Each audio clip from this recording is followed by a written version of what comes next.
सना, देश में क्या दाढ़ी टोपी वाले को कुछ दिक्कत महसूस होती है क्या? बुर्का हिजाब वाले को कोई दिक्कत महसूस होती है क्या? देखिए, डिपेंड करता है.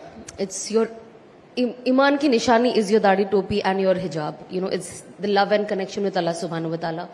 सो माय कपड़ा शुड नॉट आइडेंटिफाई कि मैं किस कैटेगरी में खड़ी होती हूँ या मुझे इस चीज से डेंजर है ना. हर किसी को एक फ्रीडम होनी चाहिए. जैसे आपको फ्रीडम है जो आप पसंद करते हो वो पहनने का, वैसे मुझे भी फ्रीडम है कि मैं वो पहनूं जो मुझे पसंद है. लेकिन अगर उस चीज से डर का माहौल क्रिएट होता है, देन दैट इज सैड. क्यों होता है? जैसे कि इन्होंने जो बोला एकदम करेक्ट बोला. आई रिमेम्बर जब कोविड का भी टाइम था और हम जब खाना बनाकर बाहर सर्व करते थे और जब मेरा जो एक हेल्पर है वो जाता था, वो टोपी पहन के जाता था खाना बांटने के लिए. एंड आई रिमेम्बर वो मुझे कॉल करके बोलता है, जब वापस आया तो मुझे कहता है कि मैम, ये जब आज हम लोग बांट रहे थे ना, तो ये एक सेक्शन में ना नॉन मुस्लिम्स जो थे ना बहुत पीछे खड़े थे. उसमें से फिर एक लेडी ने आके पूछा कि ये खाना सिर्फ मुसलमानों के लिए है. तो हमने कहा नहीं नहीं नहीं, ये तो सबके लिए है. तो I think Covid was also one time जब मैंने रियलाइज किया कि imagine the division is so huge कि लोग मर रहे हैं, लेकिन एक पोटली चावल के लिए एक नॉन मुस्लिम ये कह भी रहा है कि ये सिर्फ मुसलमानों के लिए. दैट वाज सो, मतलब मुझे इतना बुरा लगा वो बात सुनकर कि ये सिचुएशन में कोई ऐसा सवाल कैसे कर सकता है. And that also happened why? Because my boy was wearing a टोपी. अदरवाइज वो उनको आइडेंटिफाई नहीं करते. वो समझते कि खाना मिल रहा है, चलो खा लेते. सो मुझे नहीं लगता कि डर है, मुझे नहीं लगता. बट कहाँ है भी, विच यू कांट डिनाई. कहीं कहीं पे मुद्दे है हिजाब के, कहीं कहीं पे मुद्दे है दाढ़ी टोपी के, where they don't want you to have that.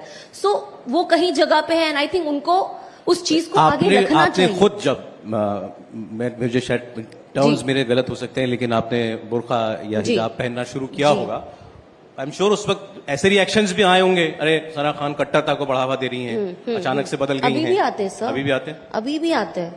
आप अंकल तो कह रहे रोड पे ये करो वो करो, नॉर्मल लोग तो एक नॉर्मल बेचारे वो अब एक पब्लिक प्लेटफॉर्म पे जब आप इंस्टाग्राम पे कमेंट्स पढ़ोगे तो मैं कभी कभी सोचती हूँ कि मैं तो किसी को प्रोवोक नहीं कर रही हूँ, मैं तो भाई अपने इंस्टाग्राम पे अपना फोटो डाल रही हूँ, अपनी चीज डाल रही हूँ.